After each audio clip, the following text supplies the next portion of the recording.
love about the new Valentine's takeout menu? Raise your hand. Do you find that it helps when we put the stories together so that when you have the guests at the jewelry bars, they can see and they get a little bit of an idea? That's something that we have been implementing. We didn't really do that in the first couple. Just want you to know, our very first order of takeout menus was 1,500 takeout menus. Our last takeout menu, so not the Valentine's, but the one prior. Do you know how many we went through, Tricia? Was it 3 million? Yeah. Wow. That's a lot of takeout menus. Yeah. So I'm really proud of our creative team as well as our jewelry design team. I wanted to tell you a little bit about my role. So look at that. Messages from the nest coming your way. This is a perfect slide. Good job, Amy. So I want to talk just a little bit about the history, because a lot of people don't realize, and I think there are some misconceptions, so I just want to make sure everyone understands so that when people ask questions, you're equipped with the right answers. So most of you know that when Bella was 14, she came to her father and I and said, I want you to buy me a car. We said, yeah, right. And welcome to reality. And no one ever gave us a thing. And you can work for everything that you are going to get in life, just like we did. And so little did we know that trying to teach a child work ethic would turn into this amazing adventure with all of you in the room. So when we started, since Bella was very little, we always made jewelry together. We'd go to the bead store, we'd go to Michael's, and we would just get a bunch of stuff. And it was something we did as a pastime, but Bella was actually inspired by a 12-year-old girl. The little girl was actually on Shark Tank. You might have seen it. The company's, I think, called the 3Ms. And the little girl invented she painted bottle cap necklaces and put it magnetized on a washer. Have you guys seen that? Yes. Yeah. So Bella saw that. We were going on, we went online, we tried to figure out what she could do to start a business, and when she was babysitting what seemed like eternity for her and not making enough money, we said, let's take it further. What can you do?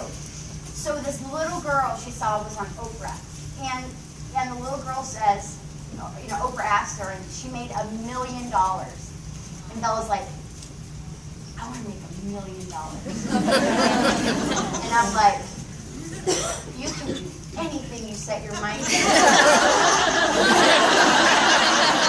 Yeah, it was one of those. And we have a family motto that we never quit. And I tell you that along the way, many people told us we would fail. Many people told us we would never make it past the first 6 months, that we would never make it past the first year. And I don't know about you guys, I think we're doing pretty well to find the odds. So after we researched jewelry, we looked and we found a wholesale supplier online that sold glass lockets. So this is a misconception. Sometimes people say, Origami All invented a glass locket. That's not true. Glass lockets have existed since the 1800s. I mean, I was actually just recently at an antique jewelry show, and there were these amazing glass lockets with filigree. I mean, they were incredible, very vintage. Of course, they were all made out of real gold, because back then silver wasn't a thing. So we started buying parts. We had $350 plus we matched it. So $700. We started buying things online.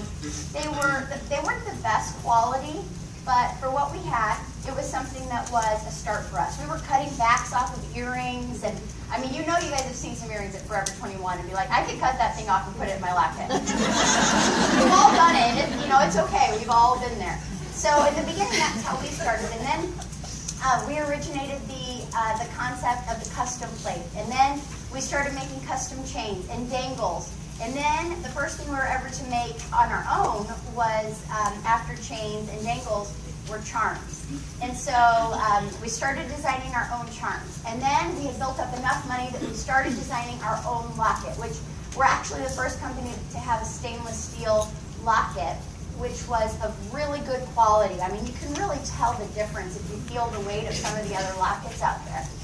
And And so that was kind of the evolution of how things happened. So I just wanted to make sure that you guys understood, because I think it's really important that we're always truthful in how we say things, and people do ask questions, so we want to equip you with the right answers.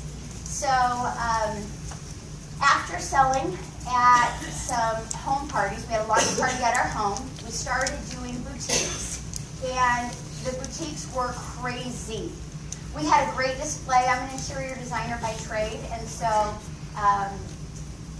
we had a beautiful origami owl display. I robbed everything from my house. I had like big glass apothecary jars filled with gumballs and ornaments and anything we could get our hands on. And I will tell you, display is one of the things that I believe drew people in. Now, once they were there and they saw the living locket, that is honestly where the magic begins. So we're going to talk about a little bit of that up next. But so now I oversee all of the creative, the marketing, the brand voice, as well as all of the product development, and make sure that we, with our design team, are producing amazing, fashion-savvy, trend-forward, storytelling, customizable jewelry. And how do you guys think we're doing? So we listen to the wish list. We do get a lot of requests, and our design team brainstorms all the time about looking at the wish list, what works for what market, and the number of requests we have in. And we also do something that's a little different than most jewelry companies, and we look at story gaps. So what I mean by that is someone in the room, grandma, may have knitted. But we don't have any knitting needles. But you know what? Someone's grandma taught them to knit at a very young age, and they love it, and it's a memory they had about their grandma. So we made some knitting needles. Now, do you think knitting needles are a great selling charm? Yes. You need crochet. I'm just saying. No pressure. Because they know the difference between crocheting and knitting, because I crochet. Just saying. Okay. So I'll take some crochet needles. Ask how many people are told they want crochet. That people want the crochet because they know the difference. Yes. They'll say, "Do you have crochet?" That is your bag. That's awesome.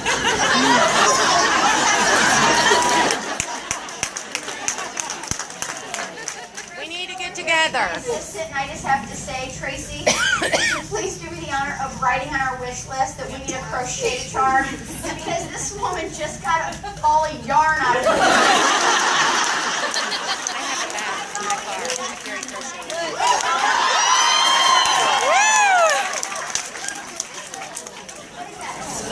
Yes. I actually grew up sewing. My mom was a seamstress, so I can sew quite well. And Bella, when she was in 7th and 8th grade, started a knitting club with her friend. And she knitted so much stuff, it looked terrible. I loved it. Okay, so that's an example of a story gap. Others, you'll notice if you've been around for long enough, we used to have a Democrat and Republican charm. Yeah, those are gone. You know why? Nobody bought them. Because whatever you are, and I don't care because I love you anyway, you didn't want to put it in your locker. The nation is 50-50, and that equals 0 sales. Yes. Apparently, we don't want to offend our friends, and that's okay. So that's actually eternally retired. Is it a story gap for someone? Yes, put an American flag in your locker. Be proud of who you are. I wore mine. I put them both in there with a peace sign. There you go.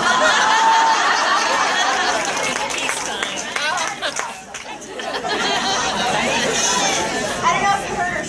She put the Democrat and the Republican in her locker with a peace sign.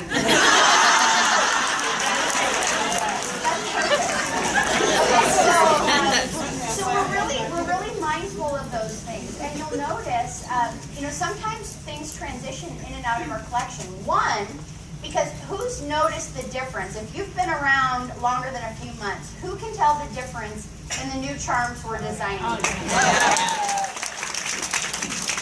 So the charms that you see coming out now, and let me just tell you, You're all going to pass out on the ground when you see spring. When I was on the airplane yesterday, the takeout menu came into my inbox, and my assistant knows I was in the car with a personal hotspot because this is a year in development. I mean, when you see something come out, hands have touched it, hands have sketched it, samples have gone back and forth with our manufacturing partners. And so for me, it's like a newborn child. You know, when you think of something and it actually comes back the way you want it, and usually it doesn't, I'll be honest. It's 3 or 4 trips back to our manufacturing partner before it gets right. But we're very particular, and this is something I think that you can share with your guests also.